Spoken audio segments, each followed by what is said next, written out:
Je viens de terminer La fabrique du crétin vers l'apocalypse scolaire de Jean-Paul Brigelli.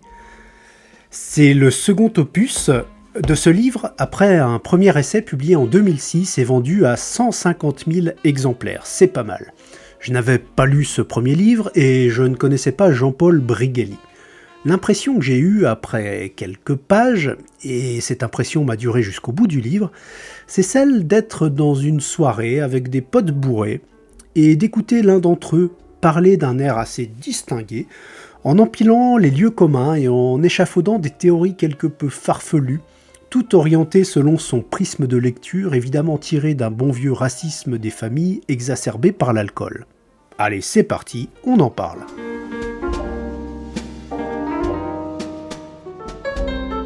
Le constat de Jean-Paul Brigelli dans La fabrique du crétin vers l'apocalypse scolaire est sans appel.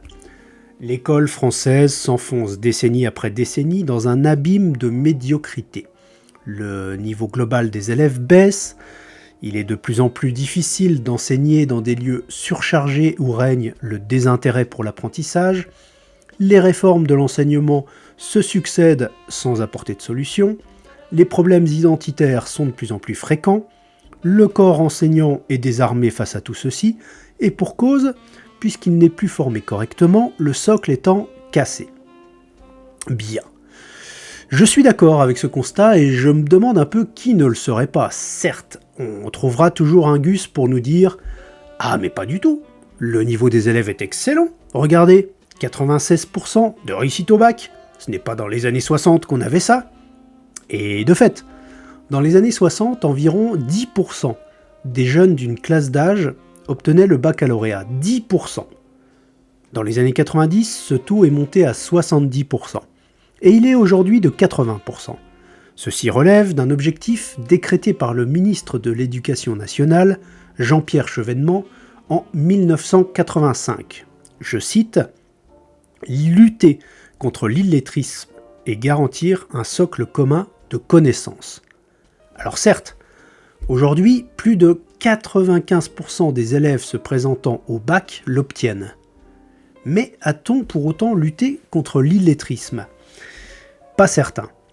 Et en fait, je suis sûr que non.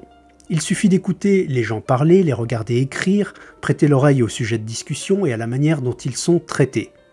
Eh oui, c'est édifiant. Alors évidemment que je suis d'accord avec Jean-Paul Brigelli, et que je suis fâché, tout comme il semble l'être. Je le cite, « L'école fabrique à la chaîne une masse de consommateurs semi-illettrés et satisfaits d'eux-mêmes. » Oui, on a nivelé le niveau par le bas, permettant à tout à chacun d'obtenir le précieux diplôme, signe de... Et de quoi au juste ? Mon papa, 94 ans dans quelques mois, qui a tout juste son certificat d'études, est capable d'en remontrer à nombre de ses bacheliers. Et sur certains points, à moi aussi, qui ai pourtant obtenu un bac C, spécialisé dans les mathématiques donc, en 93. Tirer à la main la racine cubique d'un nombre, j'en suis proprement incapable. Lui, si. Alors vous allez me dire, ça ne sert à rien. Ouais, peut-être pas dans la vie de tous les jours. Mais ça a participé à développer un esprit relativement complexe, pratique, robuste et surtout capable d'apprendre et de s'adapter. Et toujours alerte à l'heure actuelle. Toujours capable de réciter des poèmes appris il y a 80 ans de ça. Toujours capable de dessiner les plans d'un meuble qu'il fabriquera ensuite. Vous imaginez ça ? Aujourd'hui, à peine sorti de l'école, on a oublié tout de la résolution des équations du second degré, de la réaction d'oxydation, de la signification profonde du mythe de la caverne et de la montée en puissance du nazisme dans les années 30. Pas besoin de vous faire un dessin, je pense. Alors, une petite anecdote personnelle sur le nivellement par le bas. Jusqu'en 5e, j'étais ou premier ou deuxième de ma classe. Élève modèle, pas de difficulté à apprendre, une soif de connaissance. Je bavardais juste un petit peu trop en classe, pas bien méchant. Et puis, à l'arrivée en 4e, j'ai été placé dans une classe difficile. Un niveau moyen pas bien élevé, quelques cancres et des rebelles. Alors je n'étais pas trop d'accord, et mes parents non plus, mais on nous a rassurés en nous disant que ça allait très bien se passer et que la présence de 2 bons élèves, parce qu'il y avait un autre camarade issu des premières places également qui était implanté dans cette classe avec moi, et donc on nous a rassurés en nous disant que en plus ça allait tirer le reste de la classe vers le haut. Alors le résultat, vous vous en doutez, n'a pas été celui attendu. Eh ben non, c'est moi et mon camarade qui avons été tirés vers le bas. Comment voulez-vous qu'il en soit autrement ? Et c'est assez simple, à partir de la 4e, j'ai tout simplement cessé de travailler à l'école. J'avais fort heureusement de très bonnes bases qui m'ont permis d'obtenir mon bac et d'aller plus loin par la suite, mais cette année a été désastreuse pour tout le reste de ma scolarité. Alors ce n'est qu'un exemple individuel, dont on ne peut évidemment pas tirer une règle, mais il colle tellement bien au sujet de ce livre que je ne pouvais pas m'empêcher de le relater. Voilà, tout ça c'était la partie évidemment que je suis d'accord avec l'auteur de La Fabrique du Crétin. L'école va mal, très mal, à l'image de notre société. Est-ce que ça valait le coup de faire imprimer 200 pages pour en arriver là ? Pas certain. Bon. Et maintenant, passons du côté sombre de ce bouquin. Le ton d'abord. Jean-Paul Brigelli semble fâché. Mais vraiment genre bien vénère. De celui qui se serait levé du pied gauche, aurait marché sur un Lego, se serait cogné le petit orteil du pied droit contre le coin de la table basse, et dont la cafetière serait tombée en panne juste après. Et ça se sent, ce livre n'est qu'invective. Il y a même dans la seconde partie des appels à pendre certaines personnes. Bon, j'imagine et j'espère que c'est juste une manière de parler. Mais quand même, écrire ce genre de choses noir sur blanc et le fait qu'un éditeur se soit risqué à imprimer ça m'interpelle. En tout cas, ce livre est davantage un pamphlet qu'un essai. Et parfois, souvent même, on se sent visé en tant que lecteur. On a cette impression d'être visé par les propos et d'être un imbécile fini devant cet homme qui déverse sa culture immense et nous fait l'honneur de la partager.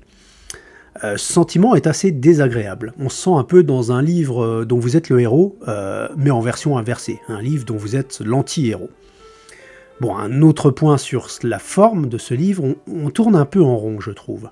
Dommage pour un agrégé de lettres, qui met en avant l'intelligence et le développement de la pensée. Il y a des répétitions, à la fois dans les thématiques et dans leur développement, et voire même des phrases identiques disséminées à plusieurs reprises. C'est un peu dommage, il faut le dire. Sinon, le style est académique, c'est propre. La forme évacuée, attachons-nous au fond, et déjà en premier lieu à ces causes profondes du délitement de l'école. La grande question, qui prime sur toutes les autres, c'est: est-ce que tout ceci est juste de l'incompétence, ou est-ce que c'est le fruit d'une décision et d'un programme pour détruire ce qui avait été mis en place ? Sur ce sujet, Jean-Paul Brigelli est clair, mais sans l'être. En effet, en introduction, page 10, il cite Rocard, mais je me demande si c'est vraiment lui qui a dit ça en premier. Donc je cite à mon tour, « Toujours préférer l'hypothèse de la connerie à celle du complot. La connerie est courante, le complot exige un esprit rare. » Ainsi donc, on s'attend à ce que l'auteur développe la théorie de l'imbécilité, qui est effectivement celle qui, je pense, domine notre monde actuellement. Vivement d'ailleurs le jour où une IA en prendra le contrôle. Mais dans toute la suite de l'ouvrage, l'auteur prend le parti de l'autre théorie, celle de la forfaiture des décideurs envers le peuple. Il considère que ce programme de mise à mal de l'école publique a été décidé et mis en place pour produire des masses abéties de citoyens aux bras fonctionnels, mais aux esprits simples et inaptes à réfléchir par eux-mêmes. Des bras, pas de cerveau. Votez, réalisez-nous, travaillez, dépensez, ne réfléchissez pas trop, merci bien. Alors je ne crois pas vraiment à ce point, qui nécessiterait, comme toutes les théories du complot, une intelligence collective, une coordination, un sens du secret que l'humanité ne possède pas, loin de là. C'est comme toutes ces magnifiques théories du complot qui fleurissent sur Internet à propos des vaccins, de la 5G, des traces des avions dans le ciel. C'est très bien pour faire un épisode d'X-Files, tout ça, mais arrêtez de vous prendre vous-même pour des imbéciles. Cependant, ce qu'avance l'auteur est intéressant, ça permet de réévaluer certaines personnalités politiques, d'apporter une relecture à certains discours, à certaines directives. Pourquoi pas, on adhère ou on n'adhère pas, mais il y a quelque chose à creuser. Par contre, là où ça se gâte vraiment, c'est sur l'aspect obsessionnel de l'auteur. Je vais vous donner un exemple. En ce moment, dans notre potager, il y a des limaces. Plein de limaces. Si on n'y prend pas garde, elles bouffent tout. Salade, fraises, choux, betteraves, haricots, tout. On a fait pas mal de recherches et on a bien identifié les causes de leur prolifération. Jean-Paul Brigelli, lui, il n'aurait pas eu besoin de faire toutes ces recherches, car il connaît le problème majeur qui fait que les limaces prolifèrent. Mais c'est l'immigration, bien sûr. Bon, je force un poil le trait, mais l'idée sous-jacente de ce livre est bien là. L'immigration massive est la cause de la plupart des maux de notre société, et en particulier de ceux de l'école. Et quand on parle d'immigration, évidemment, c'est celle qui vient d'Afrique qui est en cause. Ce ne sont pas ces bons vieux Italiens, Espagnols ou même Roumains. Non, le problème, ce sont les musulmans, vous l'avez bien compris. Le port du voile, les prières, le refus de suivre certains cours, histoire, sciences naturelles, et évidemment les faits divers terribles qui ont ensanglanté les salles de classe ces dernières années, servent de base à la démonstration de l'incompatibilité de la pratique de l'islam massif avec l'école républicaine à la française.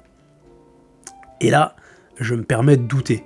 Attention, je ne dis pas qu'il n'y a pas de problème, mais est-ce le problème majeur, le plus important, qui éclipse tous les autres?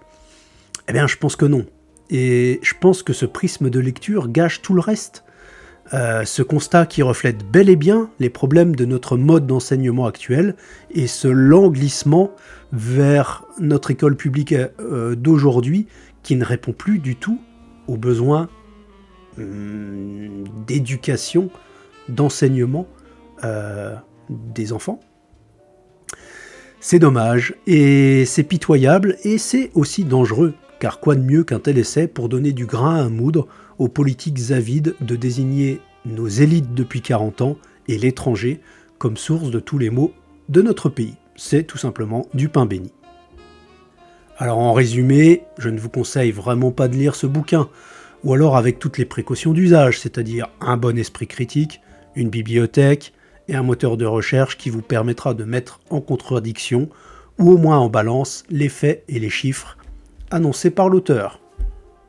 Bon courage!